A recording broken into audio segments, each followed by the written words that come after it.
तो चलिए आगे बढ़ते हैं हमारे आज के दिन के इस दूसरे वीडियो की तरफ। अभी बस अराउंड 1 घंटे पहले, डेढ़ घंटे पहले मार्केट में एक बहुत ही बड़ी रिपोर्ट फ्लोट होती हुई आपको नजर आएगी। ये हमारे आज के दिन का दूसरा वीडियो है। पहला वीडियो अराउंड 3:30 को हम पब्लिश कर चुके हैं। वो अगर वीडियो अब तक आपने नहीं देखा तो आप चाहे तो हमारे चैनल के वीडियो सेक्शन में जाकर उसको देख सकते हो। तो यहाँ पर इस रिपोर्ट को एकदम डिटेल में मैं आपको बताने वाला हूँ। इस रिपोर्ट को आपको थोड़ा समझना होगा। वीडियो हो सकता है थोड़ा लंबा बन जाए या थोड़ा लेंदी हो जाए, लेकिन इस रिपोर्ट को थोड़ा ध्यान से समझिए, बिकॉज इसका इम्पैक्ट आने वाले समय में हो सकता है इंडियन मार्केट में या एशियन मार्केट्स में या पूरे के पूरे दुनिया भर के मार्केट में भी होता हुआ देखने को मिले। अगर इस रिपोर्ट में जो जो बातें लिखी है वो एकदम 100% साबित हो जाए तो एक्चुअली ये रिपोर्ट किस चीज की है। तो देखिए, कुछ ही दिनों पहले अमेरिका ने कुछ क्लेम किया था। यहाँ पर आप देख सकते हो, रिसेंटली अमेरिका ने चाइना को वार्न किया था और यूनाइटेड स्टेट्स ऑफ अमेरिका ने क्लियर कट चाइना को वार्निंग देके ये भी बोला था कि चाइना बिल्कुल भी क्लियर नहीं है, बिल्कुल भी क्लियरली बता रहा नहीं है कि वो अपने करेंसी का जो एक्सचेंज रेट है उसको कैसे और किस तरीके से कंट्रोल कर रहा है। तो ये पूरा का पूरा मामला करेंसी एक्सचेंज रेट का निकल कर आ रहा है। तो बहुत लोग बोलेंगे चलो अच्छी बात है, इसमें इक्विटी मार्केट का कुछ नहीं है। तो ऐसा नहीं है। करेंसी एक्सचेंज रेट मतलब ऑब्वियस सी बात है, डायरेक्ट ये इकोनॉमी की बात हो रही है। और अगर इस रिपोर्ट में जो चीजें लिखी गई है वो एकदम सच साबित हो जाती है तो ऑब्वियस सी बात है इसका इम्पैक्ट वर्ल्ड मार्केट में काफी बुरा और काफी ब्रूचल नेगेटिव देखने को मिलेगा। अब देखिए, यहाँ पर बहुत ही बड़ी ट्रांसपेरेंसी का इशू भी देखने को मिल रहा है। अमेरिका ने क्लियरली बोला है कि चाइना कुछ ना कुछ यहाँ पर इंपॉर्टेंट डिटेल्स लोगों से छुपा रहा है, खास करके उनके जो करेंसी के पॉलिसीज है, करेंसी के जो रूल्स है उसको लेके। और चाइना ने इसके कंपेयर में अमेरिका को रेस्पॉन्स दिया था कि हम ऐसा कुछ भी नहीं कर रहे, जो भी चीजें यहाँ पर निकल कर आ रही है वो गलत है और बिल्कुल भी सच नहीं है। लेकिन अभी इसी से कनेक्टेड, ये तो अमेरिका ने कुछ दिन पहले बोला था, लेकिन इसी से कनेक्टेड अभी जो रिपोर्ट 1 घंटे पहले, डेढ़ घंटे पहले मार्केट में आई है वो मैं अभी आपको यहाँ पर एक्सप्लेन करने वाला हूँ। तो प्लीज वीडियो के साथ अंत तक बन रहिएगा। तो यहाँ पर जैसे कि आप देख सकते हो, China is using its currency, इनका जो करेंसी है युआन, जैसे हमारा रुपया है, उनका जो करेंसी युआन है वो एक वेपन की तरह ग्लोबल ट्रेड में यूज करते हुए आपको नजर आएंगे।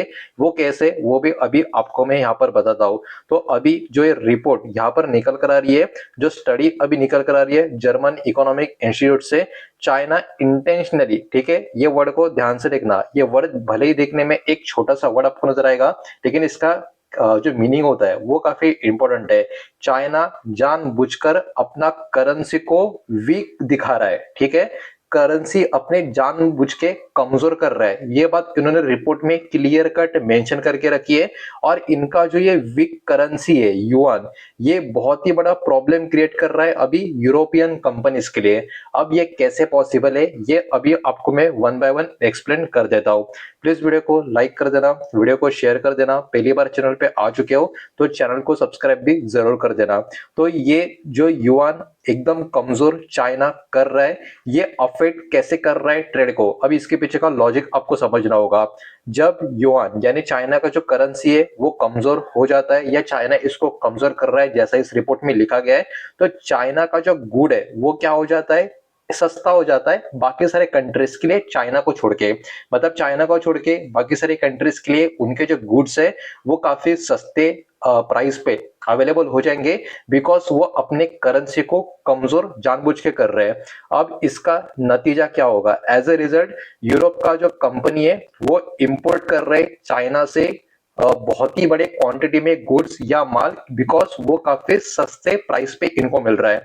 अब इसकी वजह से क्या हो रहा है, यूरोप का जो लोकल मार्केट है वो काफी बुरी तरीके से सफर कर रहा है। और इनके जो मैन्युफैक्चरर्स है कहीं ना कहीं इसके साथ बिल्कुल भी कम्पीट कर नहीं पा रहे हैं, बिकॉज चाइना से जो माल इंपोर्ट किया जा रहा है वो काफी ज्यादा लो प्राइस पे किया जा रहा है, जो यूरोपियन का खुद इंटरनल मार्केट बिल्कुल भी उसके सामने खड़ा हो नहीं पाएगा या टिक नहीं पाएगा। इस टाइप का प्राइस उनको वहां पर मिल रहा है। तो अभी के लिए ये प्रॉब्लम सिर्फ और सिर्फ यूरोपियन कंपनीज या यूरोपियन इंडस्ट्री को सफर कर रही है। लेकिन वही बात है, इस रिपोर्ट में जो बातें एक एक करके जो अभी आपको बताने वाला हूं, देख के दिमाग का फ्यूज उड़ जाएगा।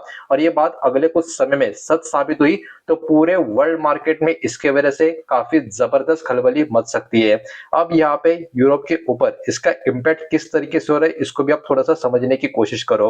अब देखिए, ये यूरोजोन की बात करें या यूरोपियन जोन की पूरी बात करें तो ट्रेड डिफिसिट चाइना के साथ काफी ज्यादा इनका बढ़ता हुआ आपको नजर आएगा। ट्रेड डिफिसिट का मतलब क्या, ये इंपोर्ट बहुत ज्यादा कर रहे हैं लेकिन एक्सपोर्ट बहुत कम कर रहे हैं, मतलब इंपोर्टिंग मोर देन एक्सपोर्टिंग। इसकी वजह से ट्रेड डिफिसिट का जो डिफरेंस है वो काफी इंक्रीज होता हुआ नजर आ रहा है। मतलब चीजें पूरी की पूरी चाइना के फेवर में, चाइना के कंट्रोल में जा रही है, ऐसा बोल सकते हो। 70% फायदा चाइना का हो रहा है, 30% फायदा यूरोप को हो रहा है। इस तरीके का लॉजिक आप समझ सकते हो बिकॉज ऑफ ट्रेड डिफिसिट।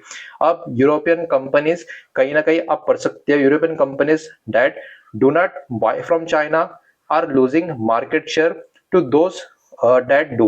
मतलब जो चाइना से जो चिपर रेट से माल खरीद रहा है लेकिन यूरोपियन कंपनीज कुछ कुछ जो माल नहीं खरीद रही है, कहीं ना कहीं उनका भी आप बोल सकते हो मेड इन इंडिया जैसा होता है, मेड इन यूरो, हम उसको ही बढ़ावा देंगे। लेकिन क्योंकि कुछ कंपनियां माल नहीं खरीद रही है लेकिन मैक्सिमम कंपनियां चाइना से जो माल खरीद रही है, उसके कारण जो मेन कंपनियां है जो चाइना से माल नहीं खरीद रही है वो अपना मार्केट शेयर लूज कर रही है। अब आपको समझ रहा होगा ये गणित क्या निकल कर आ रहा है। तो उसके कारण मजबूरी में उन सारी कंपनीज को भी इसमें पार्टिसिपेट करना पड़ रहा है, जिसके कारण मार्केट शेयर ओन कंपनीज का, यूरोप की जो खुद की कंपनी है उनका धीरे धीरे कम होकर चाइना का माल यूरोप में बहुत हाई लेवल पे आता जा रहा है, जिसके वजह से प्राइस कंपटीशन काफी ज्यादा वहां पर क्रिएट होता हुआ देखने को मिल रहा है। बहुत सारे यूरोपियन मैन्युफैक्चरिंग कंपनीज जो है इसके वजह से बहुत ज्यादा सफर कर चुके हैं बिकॉज से पूरा का पूरा इम्बैलेंस वहां पर क्रिएट कर चुका है। बिल्कुल भी बैलेंसिंग मेथड वहां पर यूज नहीं हो रहा है इस ट्रेड डेफिसिट की वजह से। इतना ही नहीं, इसके अलावा अगर हम बात करें कि चाइना का ये वाला जो एक्शन है इतना सस्पिशियस क्यों है, तो इसके पीछे का लॉजिक भी आपको थोड़ा समझना होगा, जिसमें डेफिनेटली बहुत ही क्रिटिकल पॉइंट्स आपको देखने को मिलेंगे।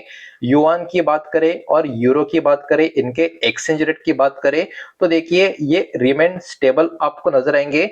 इतने सारे इकोनॉमिक चेंज होने के बावजूद भी, जो अपने आप में काफी ज्यादा शॉकिंग है बिकॉज बहुत बड़े बड़े इकोनॉमी चेंज होने के बाद फ्लक्चुएशंस तो एक्सचेंज रेट में आने ही चाहिए, लेकिन यूरो और युआन का जो एक्सचेंज रेट है वो अभी भी स्टेबल बना हुआ है। इसके वजह से अमेरिका ने भी कुछ दिन पहले इसके ऊपर एक डाउट क्रिएट किया था और अभी यूरोपियन, आप बोल सकते हो अलग अलग जो बड़े बड़े प्लेयर्स है वो भी इसके ऊपर डाउट क्रिएट कर रहे हैं।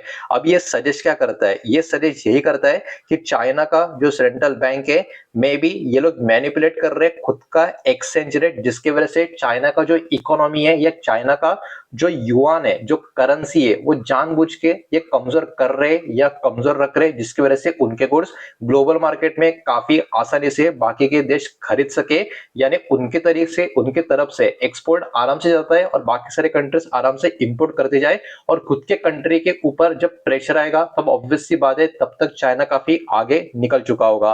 अब नॉर्मली होता क्या है, जब यूरोप बाय करता है चाइना से बहुत ज्यादा तो युआन का वैल्यू ऊपर जाना चाहिए। सिंपल सी बात है, भले ही सस्ता खरीद रहे हो, महंगा खरीद रहे हो या मीडियम लेवल पे खरीद रहे हो, लेकिन आप खरीद रहे हो। तो यूरोप जब बाय कर रहा है चाइना से काफी बड़े लेवल पे तो युआन का वैल्यू ऊपर जाना चाहिए, लेकिन ऐसा बिल्कुल भी नहीं हो रहा है। युआन का वैल्यू स्टेबल का स्टेबल है, ये तो पॉसिबल नहीं है, ऊपर तो जाना ही चाहिए। तो यहाँ पर एक बहुत ही बड़ा गोलमाल यहाँ पर सभी को नजर आ रहा है, अमेरिका को भी नजर आ रहा था कुछ दिनों पहले, अभी यूरोप ने भी इसके ऊपर काफी बड़ा आप बोल सकते हो एक्शन लेने का प्लान किया है।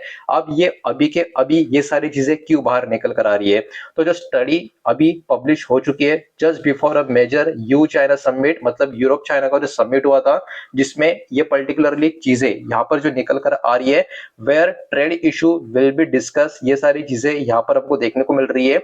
2020 से यूरोप फेस कर रहा है supply chain problem, energy crisis और बहुत सारे जो कॉस्ट इंक्रीजिंग हो रही है वो, मतलब पिछले 4-5 साल से यूरोप कहीं ना कहीं ये सारे चीजों से दिक्कतों से सामना करता हुआ नजर आएगा।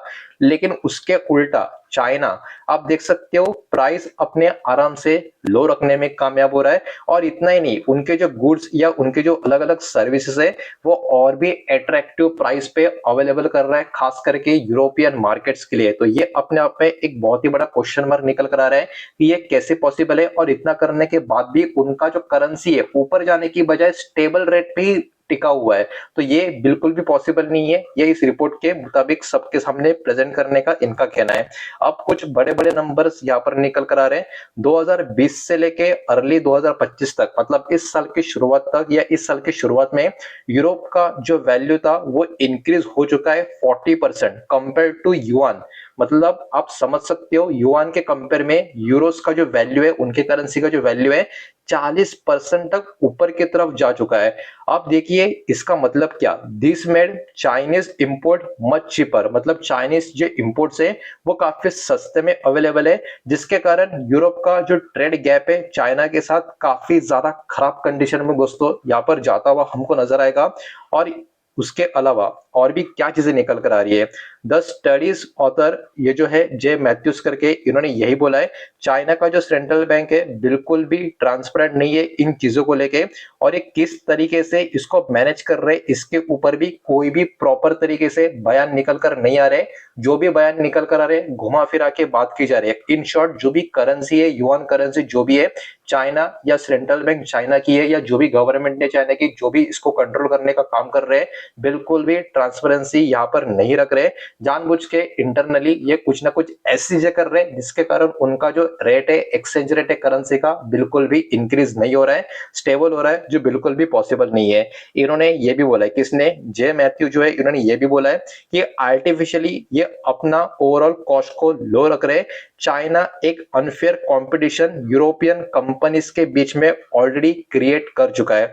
अब चाइना ने इसके कंपेयर में ऑब्वियस सी बात है, रेस्पॉन्स में चाइना तो कभी मानेगा ही नहीं कि उन्होंने ये किया है। तो चाइना ने क्लियरली ये सब कुछ डिनाई कर दिया है कि हमने कोई भी मैनिपुलेशन नहीं किया है। जो भी मार्केट बेस्ड एक्सचेंज रेट होता है, जो रूल्स होते हैं, हम उसको ही फॉलो करते आ रहे हैं। However China has not responded to specific question asked by, जो भी इस रिपोर्ट में या जो भी इस रिपोर्टर द्वारा जो भी अलग अलग क्वेश्चंस चाइनीज को पूछे गए थे, चाइना की जो अथॉरिटी उनको पूछे गए थे, उसमें से कुछ कुछ क्वेश्चंस को चाइना ने बिल्कुल भी यहाँ पर आंसर नहीं देने का काम किया है। तो इसके कारण भी कहीं ना कहीं एक बहुत ही बड़ा डाउट दोस्तों यहाँ पर क्रिएट हो रहा है कि चाइना का जो एक करेंसी का गेम है वो अभी अमेरिका और यूरोप तक तो बहुत ज्यादा ट्रबल क्रिएट कर रहा है। और आने वाले समय में अगर ऐसा ही चलता गया और ये खबर एकदम सच साबित हो गई कि एक्चुअली चाइनीज अपनी करेंसी को जानबूझकर कंट्रोल करके लोअर लेवल पे रख रहे हैं, तो आप मान के चलो इसके कारण ग्लोबल मार्केट में काफी जबरदस्त खलबली मचती हुई नजर आएगी। तो इस रिपोर्ट को, इस न्यूज को एकदम ध्यान से आप भी अपने माइंड में छपा कर रखे, याद रखे, बिकॉज ये न्यूज अपने आप में बहुत ही बड़ी निकल कर आ रही है। बिकॉज से डायरेक्टली सिर्फ चाइनीज इकोनॉमी नहीं, world economy, world currency market से पूरी तरीके से कनेक्टेड है, जिसका इम्पैक्ट अगर निगेटिव होगा तो काफी ब्रूचल होगा। इस बात को यहाँ पर बस आप ध्यान में रखें। उम्मीद करता हूँ वीडियो समझ आया होगा, पसंद आया होगा तो वीडियो को लाइक करें, दोस्तों शेयर करें। पहली बार चैनल पे आ चुके हो तो सब्सक्राइब भी कर देना, और कोई भी स्टॉक में निवेश करने से पहले खुद की स्टडी रिसर्च जरूर करें, फाइनेंशियल एडवाइजर की सलाह जरूर ले। मिलते हैं नेक्स्ट वीडियो में, धन्यवाद।